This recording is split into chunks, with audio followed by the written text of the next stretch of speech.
Halo, Assalamualaikum warahmatullahi wabarakatuh.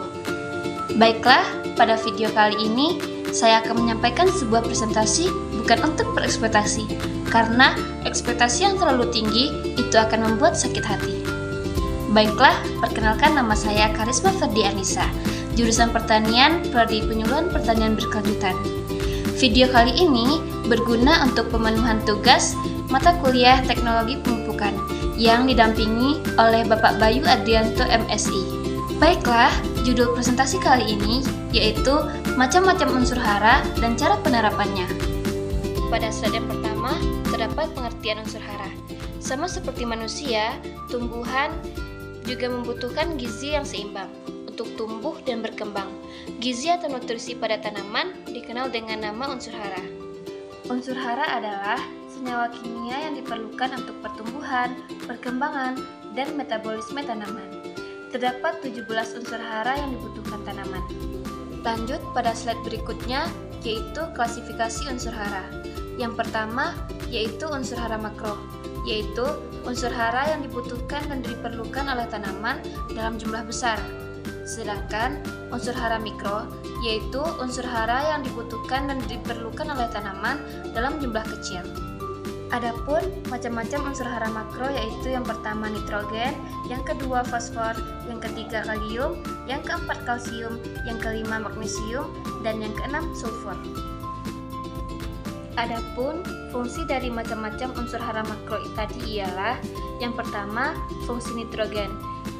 Nitrogen berfungsi sebagai perangsang pertumbuhan batang, cabang, dan daun. Lalu berfungsi untuk pembentukan klorofil dan protein.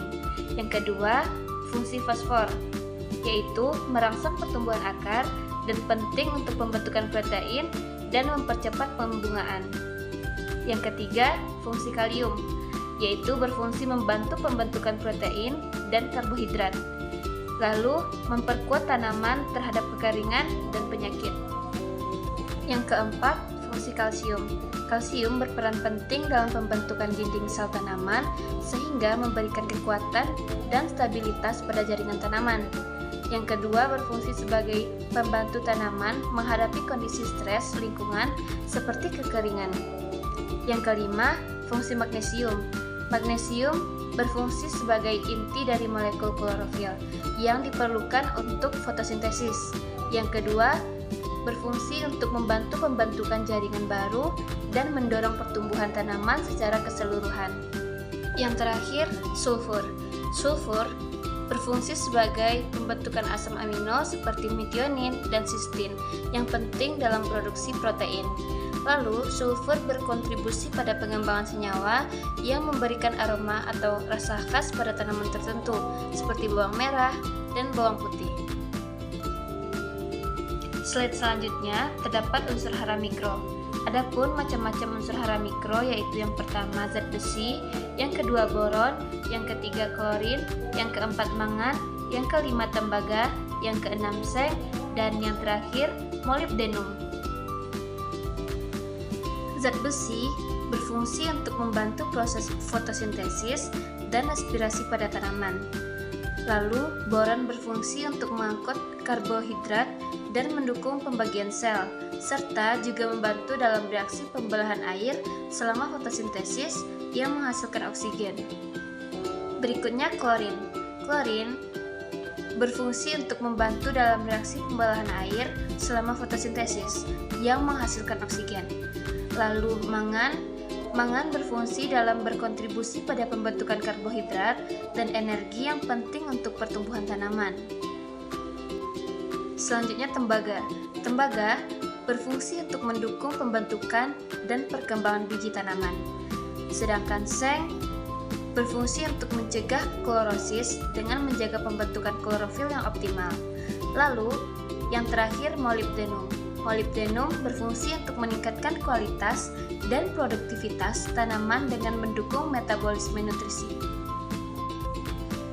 Jika sahabat pupuk gemar berkebun dan bertani, jangan lupa untuk selalu memperhatikan nutrisi tanaman ya. Jika tidak terpenuhi, tanaman tidak akan tumbuh dengan baik, sehingga hasil panen pun menjadi kurang optimal. Slide berikutnya yaitu proses penyerapan unsur hara. Tanaman menyerap unsur hara dari tanah melalui akar sebagai ion. Penyerapan berbeda untuk setiap jenis unsur sesuai kebutuhan tanaman. Berikutnya metode penyerapan unsur hara. Yang pertama, penyerapan unsur hara melalui akar. Penyerapan aktif, tanaman menggunakan energi untuk menyerap ion-ion melalui membran akar menggunakan transportasi aktif. Proses ini memungkinkan tanaman mengambil unsur hara meskipun konsentrasinya rendah di tanah. Lalu penyerapan pasif, unsur hara masuk ke akar tanaman secara difusi mengikuti gradien konsentrasi tanpa memerlukan energi. Yang kedua, penyerapan unsur hara melalui daun. Penyerapan unsur hara melalui daun biasanya dilakukan melalui pemberian pupuk daun, di mana larutan nutrisi disemprotkan langsung ke permukaan daun. Lalu, stomata pada daun berfungsi sebagai pintu masuk utama untuk unsur hara.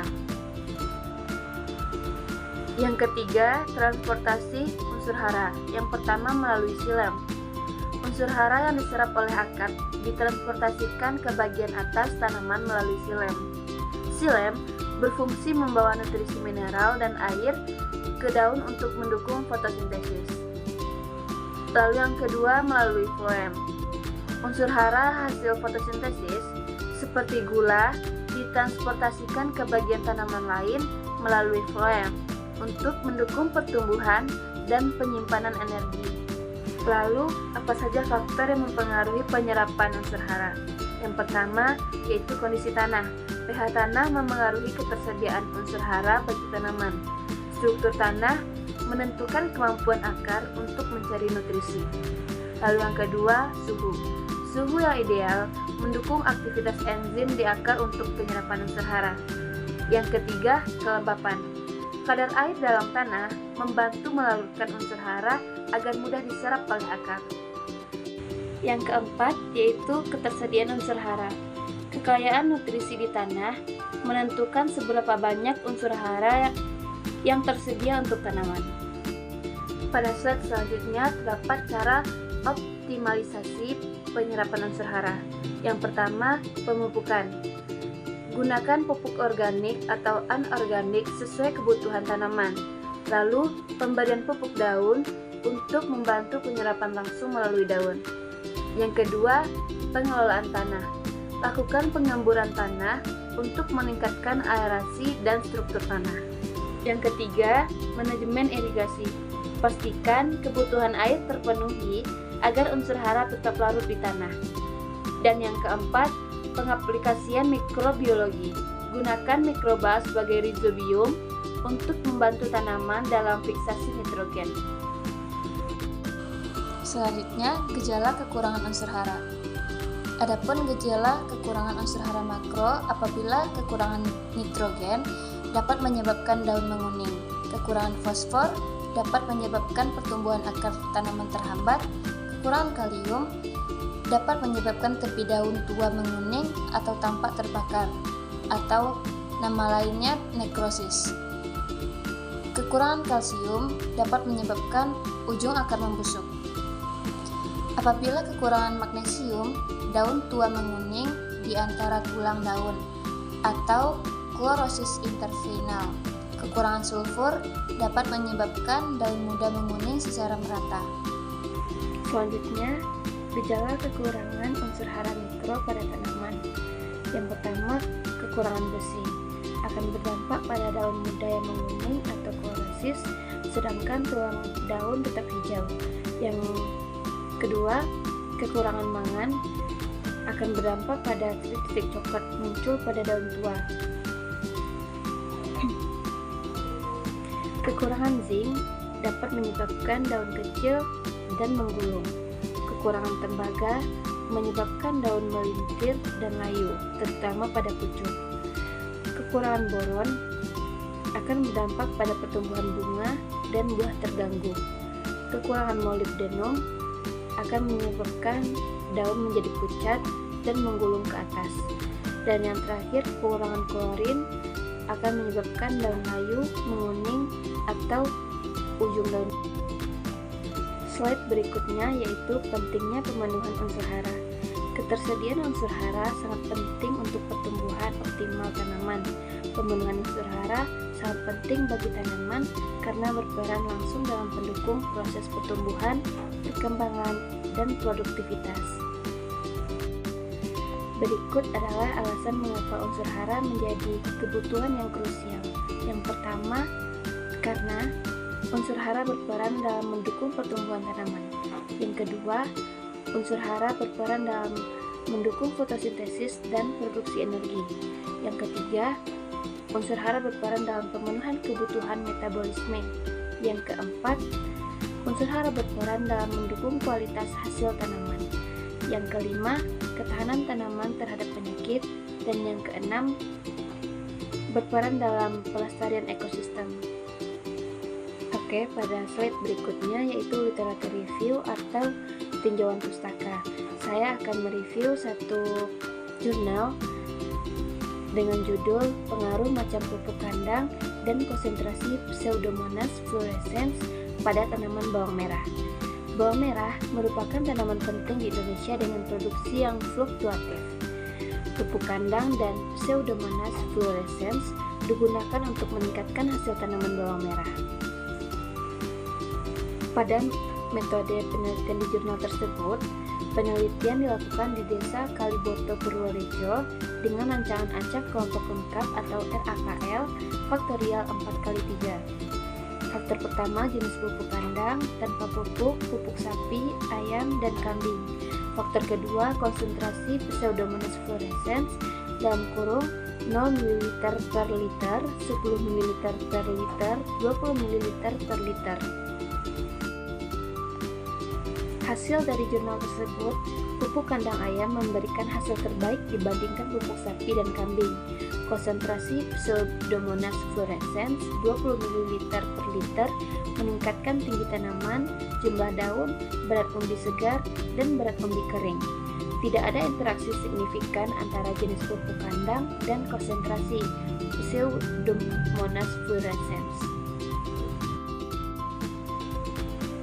Lalu, kesimpulan yang dapat diambil dari jurnal pertama tersebut ialah pupuk kandang ayam dan konsentrasi Pseudomonas fluorescens 20 ml per liter direkomendasikan untuk budidaya bawang merah. Literatur review jurnal kedua, di mana jurnal kedua ini berjudul Pengaruh Macam Media Tanam dan Pupuk Organik terhadap Pertumbuhan serta Hasil Tanaman Bawang Merah. Media tanam dan pupuk organik berperan penting dalam meningkatkan pertumbuhan dan hasil tanaman bawang merah. Penelitian dilakukan untuk mengevaluasi pengaruh kombinasi media tanam dan pupuk organik. Metode penelitian jurnal kedua tersebut ialah penelitian dilakukan di Kebun Pendidikan dan Penelitian Yogyakarta dengan rancangan acak lengkap dalam kurung RAL faktorial. Faktor pertama yaitu macam media tanam dalam kurung regosol ditambah latosol ditambah regosol dan ditambah latosol. Faktor kedua, dosis pupuk organik dalam kurung kontrol 30%, 40%, 50%. Maka hasil penelitian jurnal kedua tersebut yaitu yang pertama, media tanam memberikan pengaruh yang sama terhadap pertumbuhan dan hasil tanaman bawang merah. Yang kedua, dosis pupuk organik 50% memberikan hasil terbaik pada tinggi tanaman, berat segar daun, dan berat kering daun. Tidak ada interaksi signifikan antara macam media tanam dan dosis pupuk organik. Maka, kesimpulan yang kita dapatkan pada jurnal kedua tersebut yaitu dosis pupuk organik 50% direkomendasikan untuk meningkatkan hasil tanaman bawang merah. Poin gabungan dari kedua jurnal tersebut yaitu peran pupuk dan media tanam. Yang pertama, pupuk kandang ayam dan pupuk organik dosis tinggi memberikan hasil terbaik. Yang kedua, media tanam memiliki pengaruh yang sama terhadap pertumbuhan bawang merah. Lalu selanjutnya efektivitas bakteri dan dosis pupuk.